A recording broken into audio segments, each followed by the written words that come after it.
Hey everyone, I'm Teela with Deep English, and I'm super excited for today's lesson. I think that today's lesson might be the most important lesson I've ever shared with you guys, so it is exciting. So today we are going to be talking about how to have deep and meaningful conversations in English.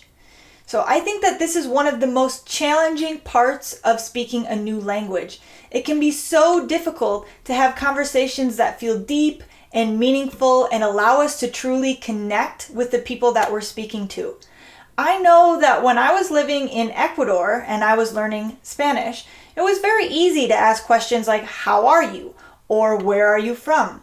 It was so much more challenging to have conversations that felt real and that felt like I was really getting to know someone. So I often felt lonely and like no one really knew me and I didn't really know anyone else. All of my conversations felt like they stayed on the surface and they never went deeper.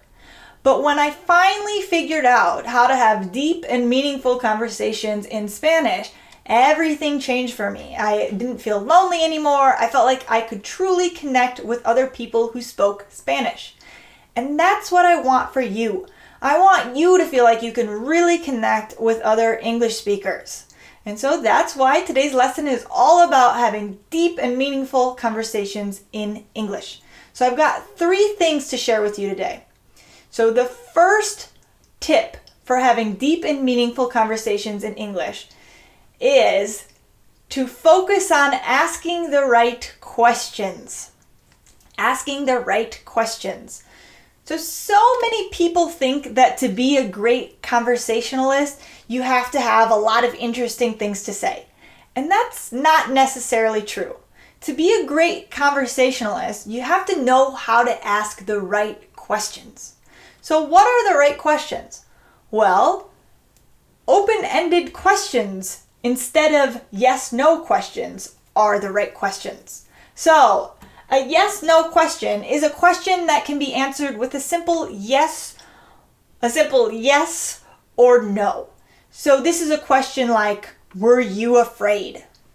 If you ask me, were you afraid? I'll probably say, yes, I was, or no, I wasn't. And you won't learn any more about me than that. But if instead of asking me a yes-no question, you ask me an open-ended question, then you'll probably learn more. So instead of saying, were you afraid, you could ask, how were you feeling? If you ask me, how were you feeling, you're probably going to learn a lot more about me, about how I was feeling, and you'll also feel like we're connecting on a deeper level. So other examples of open-ended questions are, why were you so stressed? Or how did you feel when that happened? Or what do you think you'll do about that in the future? So any question that requires more than a yes or no answer. This is an open-ended question and it's really great for learning more about someone else and making your conversations deeper and more meaningful. The other type of question that is a really good kind of question to ask is a question that leads us into imaginary scenarios. And for this part of our lesson, I'm actually going to invite my fiance James in to help me explain how to ask these kinds of questions. Okay, everyone, now we have James here, my very awesome and very handsome fiance. Hello. So he's going to help us learn more about how imaginary situations can lead us into deeper conversations in English. And so we're going to learn how to ask questions that lead us into these imaginary situations. So for example, I could ask James a question like, if you could go anywhere in the world, where would you go? That's a very good question. I would go to Angkor Wat in Cambodia. Interesting. Why would you go to Angkor Wat in Cambodia? Well, I really love learning about history and our ancient past and kind of understanding where we came from. I love sacred spaces. I love mysteries. And Angkor Wat, to me, has all those things together. So I'd be really excited to check it out. Okay, amazing. So I just learned so much about James. So do you see what happened there? I asked him a question about an imaginary situation. I said, if you could go anywhere in the world, where would you go? So he answered Cambodia, and then I said, why? And when I asked him why, it allowed me to learn so much more about him. And in such a short amount of time, I learned what he's excited about, what really gets him going. And so this is the thing that helps us to have deeper and more meaningful conversations in English. So just asking these kinds of questions can be so helpful. So let's do another one. James, ask me a question. Teela, what would you do if you had $1 million? I think if I had $1 million, I would start a company to help people heal from their trauma. Wow. Why is that? Well, because I think that so many people have experienced something traumatic, and if we can heal from that, we'll be able to have lives that are more joyful and we'll all feel so much more alive. So I think it's really important. Okay, so with this question, James just learned a ton about me. And the cool thing was that I got to really think about, that's a good question. It allowed me to go inside of my own mind in a space that I wouldn't usually go in a conversation, and I was able to share from that place. But the other cool thing is that when we talk about imaginary situations, it's a very safe conversation. I'm not asking James to share personal information with me. He's not asking me to share all of my deep, dark secrets. We are simply talking about these imaginary situations, and that's actually a lot of fun, but also lets us learn so much about each other. So, if you guys would like to, I encourage you to answer below, what would you do if you had $1 million? So what would you do if you had $1 million? Maybe comment below. And then, after you've commented, look at what other people have said and ask them why. Why would they do that if they had $1 million? And this is a really great way to get to know other people on a deeper level, and it's really quick as well. Okay, that does it. Thank you, James, so much for helping out with this part of the lesson. Welcome. Nice to meet you guys. So now that we know how to ask the right questions, and we've had the help of my awesome fiance, James, we're going to learn the second thing that you can do to have deep and meaningful conversations in English. So the second thing you can do is to become a better listener. So many people are terrible listeners. People don't know how to listen well, and people often don't like to listen. So why is that? Well, for one, people would rather be in control, and it's easier to be in control if you are the one talking. But number two, the thing about listening is that the brain can actually process 500 words a minute. However, we can only talk at a speed of 250 words a minute. That means that for many of us, we get bored when we're listening. And if we're bored, we start to think about all of these other things, and then we're not a great listener. So if you're listening to someone in English, you may not be bored, but you might be confused. You might be thinking about what you want to say in response to what they're saying. And all of those things will contribute to you being a terrible listener. So the Buddha said something like, if you are talking, you're not learning. And I think that this is so true. So we can close our mouths and be really intentional about our listening. Being really intentional.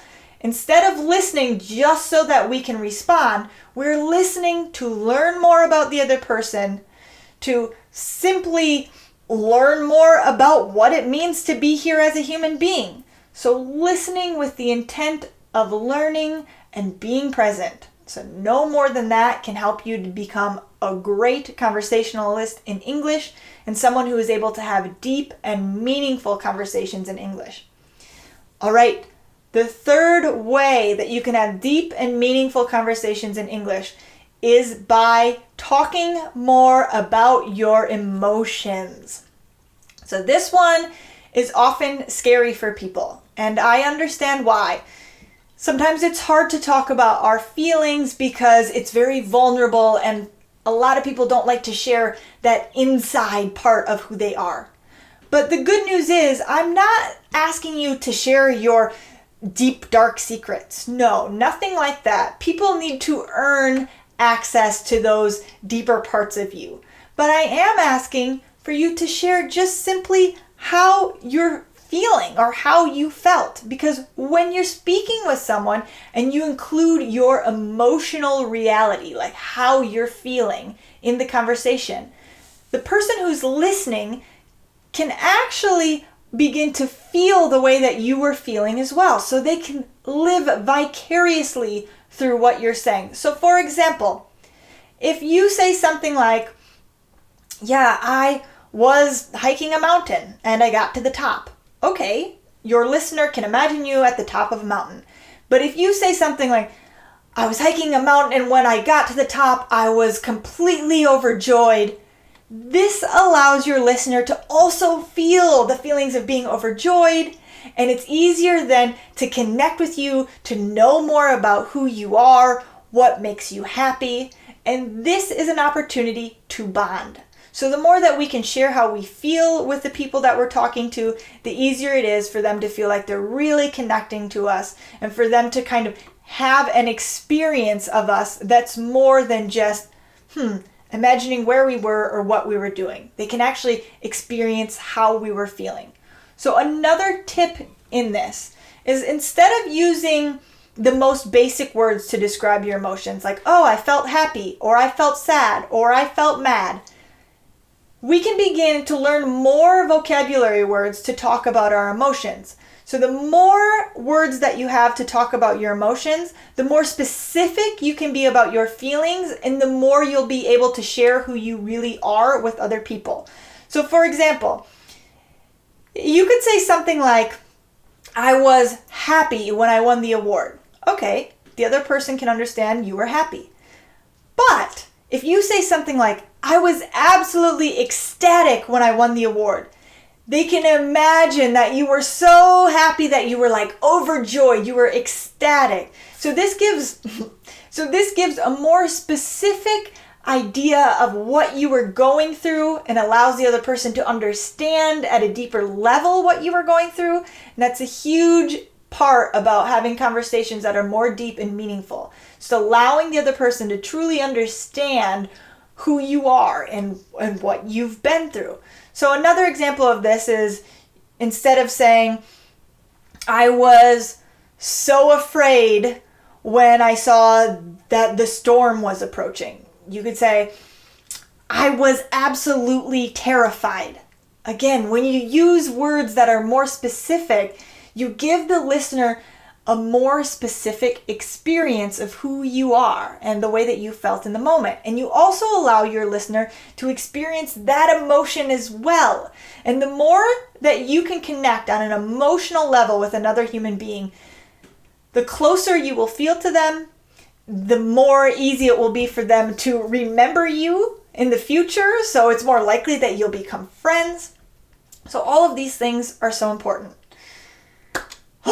Okay, I absolutely love this lesson. I think it's one of the most important lessons because as we learn to have deeper and more meaningful conversations in English, it's so much easier to connect with other human beings, and that's why we're all here.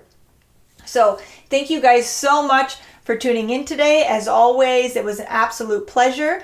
If you enjoyed this class, feel free to comment below, to give us a like, to subscribe to our channel, and you can also click below to get access to some free English courses.